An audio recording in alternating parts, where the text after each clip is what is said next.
All right, another episode of my white friend Rob. Steve, dude, you look great today.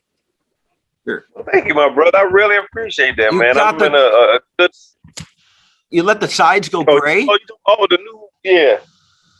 I like to switch the style every now and then, and show that I'm an adult. And then in 2 days I'll dye it all black, and then I'll be. But thank you, I appreciate that. Your head is our logo. It actually is. You know what I mean? Right now, I'm right around your ear. You are. I'm around your ear. And I don't know if I like your look. You got I like your look. You look like you got a stylist. You got some classiness going. You look. Nah. You look like no. I might have to call your wife, man. You looking kind of cool, like you out there trying to dip and get you a young black girl. I'm gonna have to call your wife and tell her. See, I don't know how to wear this hat. You're wearing it good, man. This, I feel like I would be serving you huge garlic pickles from a tub at a deli. Yeah, you can have sauerkraut if you want it. You want sauerkraut? Okay, you can't put mayonnaise on pastrami. Get out of here. Or yeah, you do have the New York City taxi cab driver look, but it's more. Do you know that? You can't go to a New York true deli and get mayonnaise on like corned beef or roast beef or pastrami. Yeah, because you can't eat. White people love mayonnaise. What? I know white people love mayonnaise. Oh, I watched on ESPN this weekend. They had the mayonnaise bowl where they was eating Oreo cookies with mayonnaise, donuts with mayonnaise, and fried things with mayonnaise. And then after the both game was over, they dumped mayonnaise on the guy's head. So white people love mayonnaise. I got a whole bowl to prove it. All right, now let me ask you this: are you going? All right, now I've become really, really, really good friends with these two girls that do this playing the race card thing. You got to watch. They got a podcast. I cannot wait to meet them.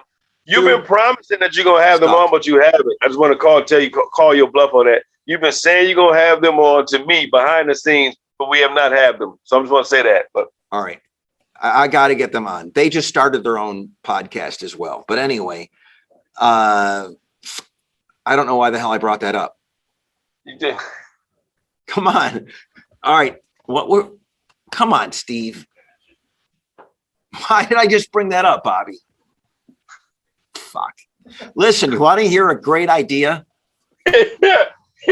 Oh my God. You need to start. What is it? Carrots for memory? No. Okay, we was just talking about. So we got to. No, listen to me. Can I tell you what a really good business idea? Yeah, Bobby, if you remember. Listen, when you put this up on the thing, put Rob's business idea. Okay. So he won't forget it, and he can always look back and see what he's about to say. All right. So you know the neighbor that you said was an asshole for when I talked about my ghost house? Yes. So now he's older than I. I think you're shut up. I think you're of the age that you would still get this. Okay. So I want to come up with a game. It's called What Were We Just Talking About?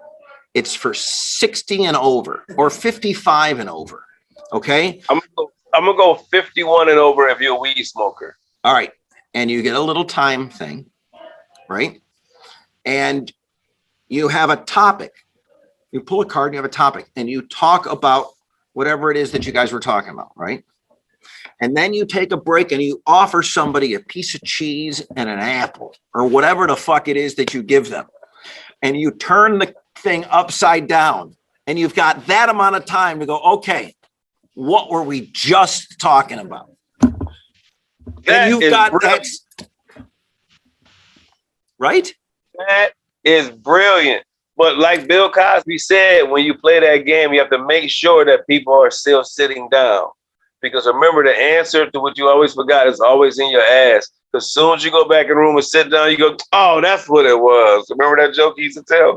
No. It was a brilliant joke. He said, whatever you forgot is always in your ass. As soon as you walk in the other room and sit back down, you go, oh, that's what it was. I got it. Oh, I'm going to turn the clock over and I'm going to hit the thing. I remember. Boom. Here we go. I'm going to move forward 200. Okay. These two girls that have the playing cards thing were telling me after watching one of our episodes that white people don't use spices. So we're constantly. You don't season your food. Well, and she starts going at me about potato, she was going to come to the club and she's like, you want me to bring potato salad with sweet peas in it? And I'm like, what? She goes, come on, you white people always put peas in your potato salad and use raisins or some terrible shit. Yeah. And you use salad dressing? You're like, what you would if you're going to go to a picnic or whatever. Miracle Whip instead of mayonnaise? Here's the thing: what I've experienced with people of your hue, especially of the Jewish. My agent was Jewish, right? Go figure, right? And they know I didn't have any. Anyway, go on. Right. So they know I didn't have any family, so they invited me over because I was one of their better money makers. I mean, they really liked me, and no, they liked me. I'm sure. So I came over. And they cooked this wonderful dinner. And I have never, this is the first time I had dinner with Jewish people. And they had salt and pepper. So the two black girls who told you, they might have misspoke, but they did have salt and pepper as seasonings. But anything else, like the chicken was cooked.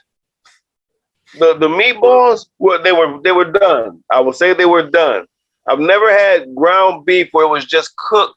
There was when you bite into it, you go, oh shit, this is just meat. Listen to me. That's not fair at all.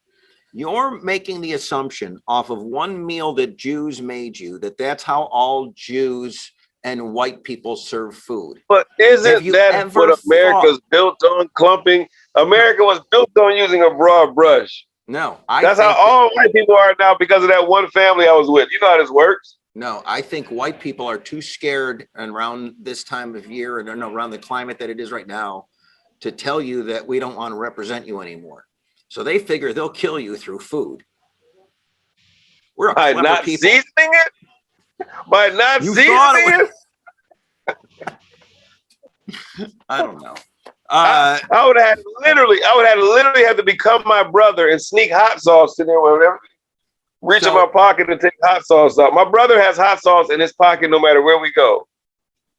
All right, I'm not. We have a lot of business meetings with white people. You never know when you're gonna have to eat, so you have to always have hot sauce or pockets of salt and pepper in case you get stuck with dinner with them. I do the same thing with dill relish. You have no idea how many times I went out to dinner and I've had little McDonald's salt and pepper and packets from Taco Bell for hot sauce because I knew the white food was going to be terrible and they weren't looking, and I just fixed it up a little bit. Oh, thank you for inviting me over, guys. This is awesome. Sign the paperwork. But as I'm talking to these girls, I'm telling them, but and this is going to come off racist, but it's not. And I ask them, I go, is this racist? They're like, no.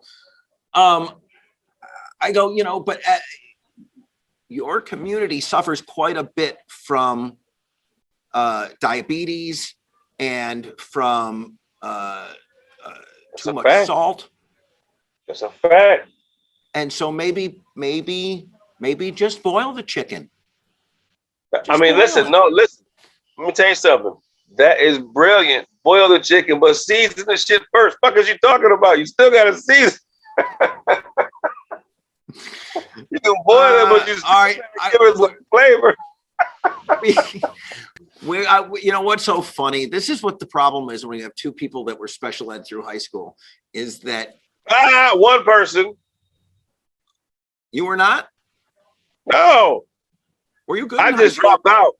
I just dropped out of school. You were special ed. I just dropped out. Well, I got mainstreamed in 4th grade. You want to know what I did that got me labeled as fucked up? Let me guess. You told the old stock joke. No, no, Steve, even worse. Oh my God, what? Even worse. I was Get yourself. 12. I was 12 Get yourself. and I did prop comedy. Bobby, how late are we on this? Are we close to being done? Like we got to be at like 8.